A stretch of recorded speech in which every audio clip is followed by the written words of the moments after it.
Muhim anaqalardan biri bo'lgan CP taqsim CV atmashaynasini topish. To'g'rimi?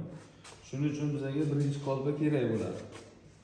Qanday olamiz natijani? Uni nazariyasi bilan keyin tanishamiz. Avval natija olamiz. Birinchi kolbada pusk orqali ichini bosimga to'ldiramiz. Bosimni to'ldirish sharti 5 kilopascal. 5 kilopascalgacha to'ldirsa, natija maksimal to'g'ri chiqadi. Shundaymi?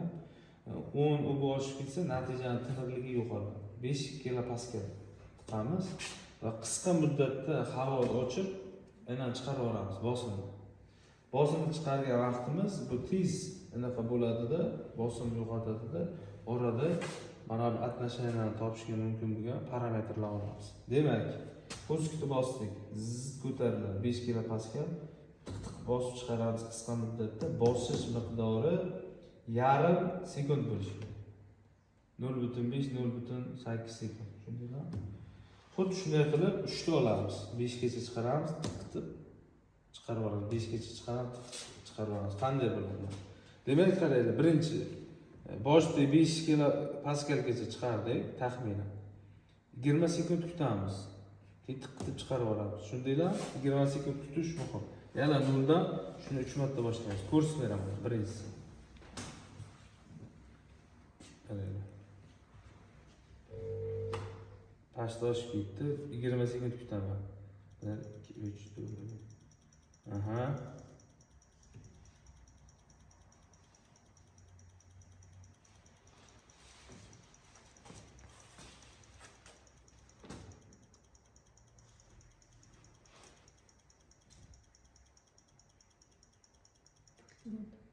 Endi 20 sekund demak mana buni olaman natija. 20 sekunddan keyin natija va boyagi yarim sekund bosishim kerak. Ana shu. Shundaylar, demak buni ham kutaman 20 sekund. Buni qiziq tarafi bosim tushadi-da, yana ko'tariladi. Shu joychasi. Shuncha 20 sekund kerak.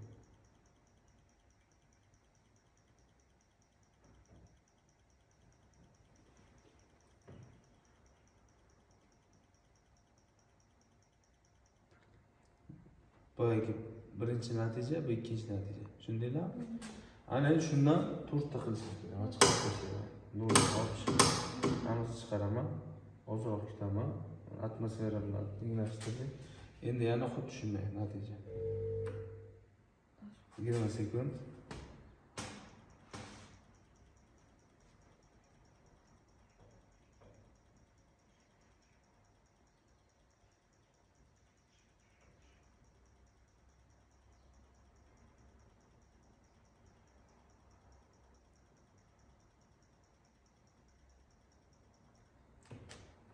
Mana bu yozib olaman. 5-1. Ha?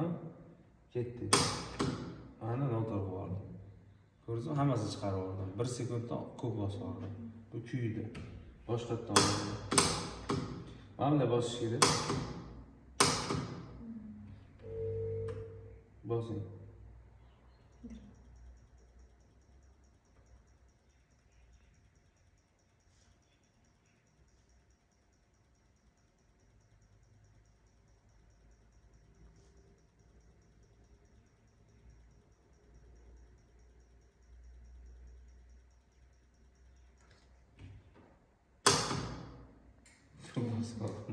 Qisqa shunday qilasizlar. Shunday qilib 4 ta olaylik, shu bilan yakunlayman.